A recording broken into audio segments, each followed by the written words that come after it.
Welcome to Solutions OP Clinical Trials Podcast. My name is Olga and I'm the Managing Director of Solutions OP. We are a small team of experienced professionals working on clinical trials in the United Kingdom. I'll use our podcast to discuss hot topics in clinical trials and provide analysis of the latest trends and challenges in pharma and medical device industries, not just in the UK but globally. Thank you for listening. Welcome to the latest episode of the podcast. In today's episode, I will be discussing how the regulatory agencies could help small pharma and biotech companies in their quest of developing new products and placing them on the market. But before we discuss this, I think I would like to mention the unique challenges that the startups and small pharma and biotech companies face when it comes to drug development or new medical devices development. So the first and big one is funding, obviously. I think many people guess that. In the recent years, what we've seen is that there is a lot less funding in early stage development, and it's more towards late stage development. So for those of you who are not quite up to date, so late stage development would be considered drugs and medical devices which are about to be placed on the market. So they have quite a lot of data already, and there's kind of security, if you want to say that way, that they will reach the market. So investors are looking for more secure investment rather than risking their money into something that they don't know what's going to happen at the end. So maybe some of you say, well, that's a good thing because there'll be new drugs for the patients and new medical devices for the patients if they invest in late stage. But the reality is, if you want to have late stage companies and products, you need to start from the early stage. So someone has to create and design and invent these new products and these new drugs, and then they will potentially reach the late stage. So we still need the early stage development, and it's really critical for all innovations that we have on the market. So that's the first part. So the second big issue that small companies face resources. So finding the experienced staff, it's a big challenge, particularly the ones that have experience working with small companies. We have quite a lot of people who have worked for many years in big corporations, but when you're working in a small company, it's completely different culture and it requires a different mindset. So that's another very big issue. And the third, and probably one of the major concerns for the companies, regulatory expectations. So while many regulators have some support for small and pharma and biotech companies and have some fee reductions and waivers, in the long run, the companies need to invest a lot of cash to be able to run clinical trials which are requested by the regulatory agencies and have the data which is required so that they can actually place their product on the market. So, for example, FDA expects companies to have 2 clinical trials before applying for marketing authorization. And mind you, that doesn't mean 2 random clinical trials. That means clinical trials that will produce the expected results that they want to see.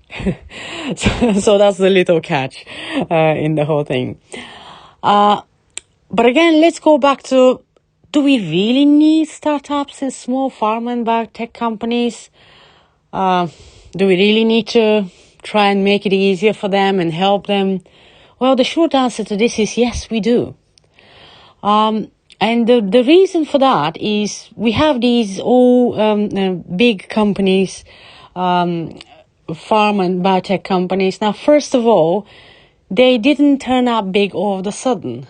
All these companies, once upon a time, they were small companies and they were working in the garage or whatever, and then They all grew and become big companies, like many tech corporations.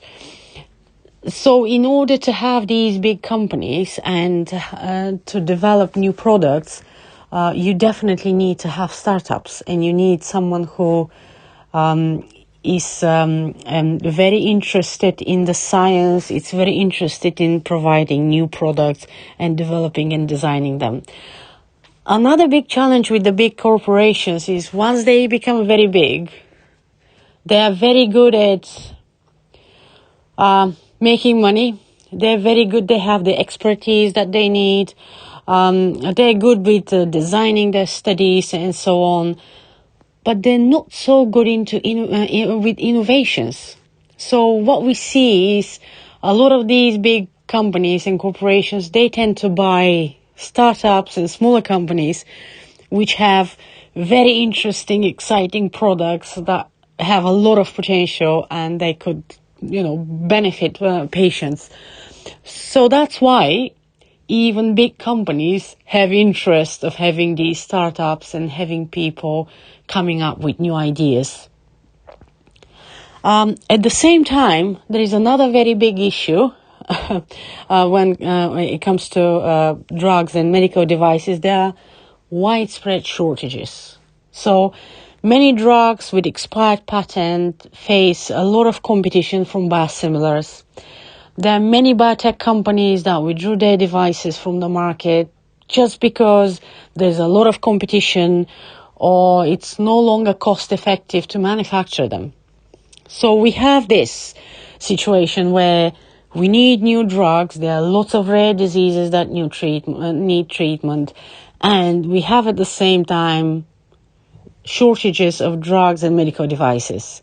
So I think this is really why we need to have new ideas, startups and small companies developing new drugs and new medical devices which will benefit the patients at the end. So let's go to the question, what can regulators do to help small pharma and biotech companies? I think the first critical part is to improve the access to scientific advice. Usually it takes a lot of time to obtain scientific advice and agree with the regulator.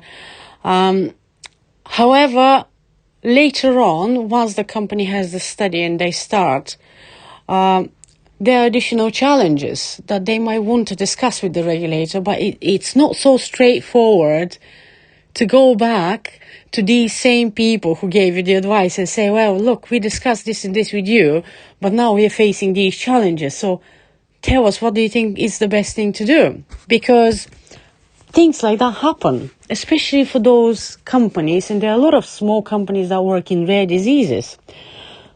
So you discuss it with the regulator. They give you an advice, and then you design your study and you start, and then 2 years later, you haven't recruited like more than 10 patients.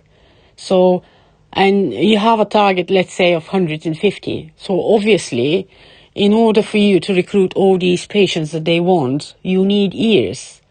And while big corporations can afford to do this, they have the funding to do it. For small companies, that's equal to death sentence, because they won't be able to raise any more money if they're stuck there and they're not able to get the data that they need. So it is very critical to me that companies can go back to people who gave them the scientific advice, sit down and discuss.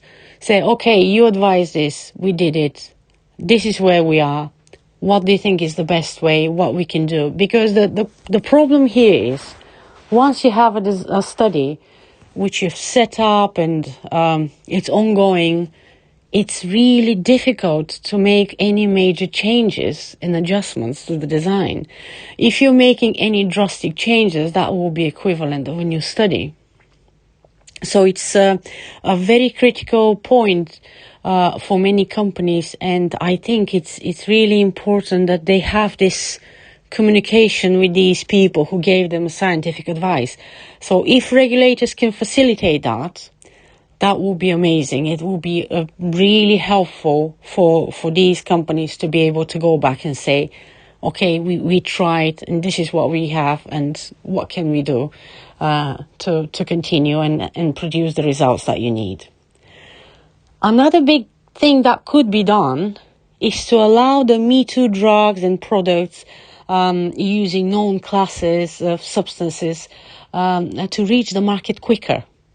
So when we say Me Too drugs, these are drugs that are structurally similar to existing drug, and they're used in the same therapeutic purposes. So we have a lot of drugs on the market which have been available for years, and they're from the same class. And there are companies that develop new drugs from this same class. They're still used in the pretty much same disease area, for example, in oncology. But these drugs, they have improved safety profile. They even have improved efficacy. And very often they are targeting rare diseases. So, for example, you have a drug from this class which is approved for lung cancer, for example. And the company has developed a drug which is for a specific rare type of lung cancer. So it's still in the same disease area and it's still the same class, but it was twitched a little bit, so it might work for these people with that rare disease. However, that kind of drugs, similar to everything else, are considered as completely new, and they need to provide a lot of data to be able to reach the market. What I think is more appropriate is once you have some data and you have confirmation that it's safe and you have some efficacy data, is to allow these companies to have some kind of provisional marketing authorization. And that provisional marketing authorization will have a condition attached that if they can have this drug, they can have that marketing authorization, but they need to provide additional data within whatever period of time. Otherwise, their authorization will lapse. And I think this is really good way to help small companies who are working on a Me Too drugs and who are trying to target rare diseases. In terms of coverage, the drug could be reimbursed partially because it doesn't have the full marketing authorization until they produce the additional data. But this will help a lot to the small companies because if they have that kind of provisional authorization, they can go to the investors and say, well, look, we have this data and we have this provisional authorization, but we need funding to be able to prove that our drug really works and provide additional data to support our application. And I think this will really work and will help a lot of companies and also will allow to have a lot more treatments for rare diseases, because at the moment people with rare diseases are sitting there waiting for treatment, and there are treatments for their conditions which are lingering for years and years and years because they're trying to get the funding to be able to run the next study, or they have the data but it's not quite everything that they need for the application, and all that is delaying basically a treatment reaching to the patients. So I think we need to really be reasonable and do a proper risk assessment of these studies. And I'll give a real life examples. So for example, you have a new dialysis solution for a rare condition for patients who need dialysis and have special rare condition. So this new solution uses components which are already used in commercial solutions. So rather than asking a company like that to provide a lot of data, I think there could be a risk assessment and allow them to provide some amount of data and then collect the next data in an additional study later on after they have some kind of provisional approval. Because we should not forget that we have shortages of dialysis solutions. So it really doesn't make sense that you have the shortages of dialysis solutions, and at the same time you have dialysis solutions in development which cannot make it to the market because the companies are struggling to get funding so that they can do all the work that is required from them. And also because it's rare condition, it takes a lot longer for them to recruit. Another example is it's something that happened, and I worked on this product in the past. It was a chemotherapy drug which was extremely promising. All oncologists were very keen on it. Unfortunately, the company didn't have the correct data to begin with. They applied to FDA for marketing authorization, which was rejected, the application, and they requested additional data, and then they couldn't raise any more funds, and they filed for bankruptcy. So all that drug is now shelved somewhere. And it was really a shame. It was really a big shame because it was very promising and very good drug, and people were very keen on it. Another good example that I can give is with oncology Me Too drugs, where they've been approved in Asia. They're for rare diseases, and yet in all Western Europe, the companies are required to provide more and more data to justify submitting for marketing authorization. By the time they're trying to get to the US, for example, they already have this drug sold on the market in Asia for 10 years, which is crazy. So I think there is a lot that regulatory agencies can do to help companies get new products to the market and to the patients at the same time. But how could this be done? You'll say, well, yeah, but there's still risks, it's complicated.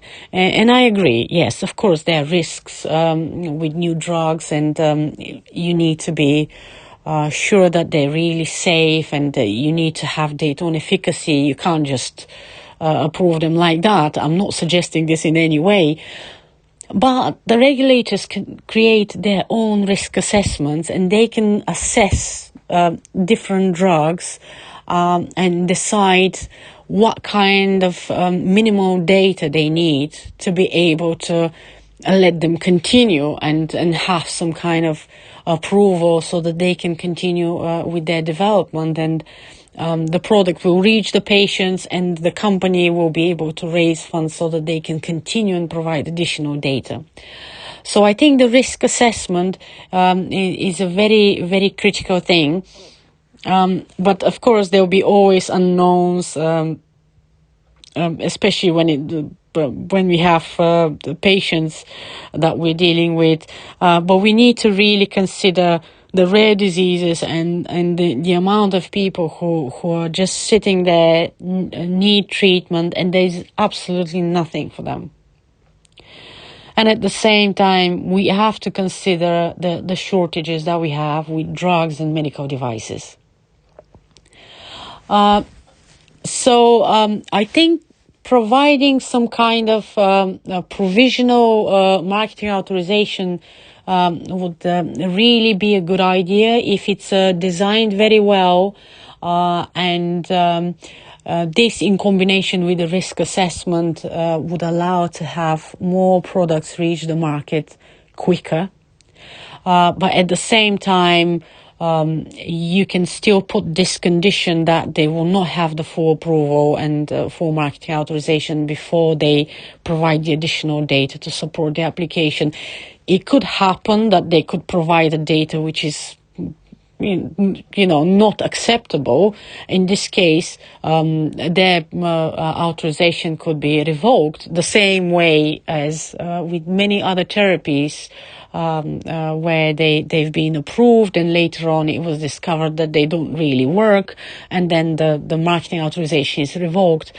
So it will work in the same manner, and it will have the same philosophy behind it, but it will help a lot for small companies who are trying to develop products, particularly for rare diseases and conditions where there's not much opportunities.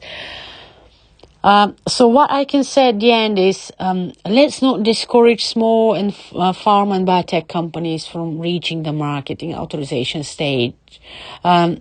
We should not forget that, all our big companies and leading in innovations and everything, these companies have been small companies a long time ago, and they've started from somewhere, and someone gave them a chance and helped them to reach the market. So I think we really need to try and help all those promising small companies who are trying to make it to the market and make a difference for the patients. And another thing, which is my personal experience, is many of these small pharma and biotech companies, they really believe in what they do. And many of them are really devoted to make a difference to the patients. So I think they deserve help, and they deserve an opportunity to make it to the market. So let's think how to make it possible, and how to benefit both at the same time, to get new products to the market and to benefit patients who are waiting for years and years for treatment. Thank you so much for listening. I hope that was an interesting topic.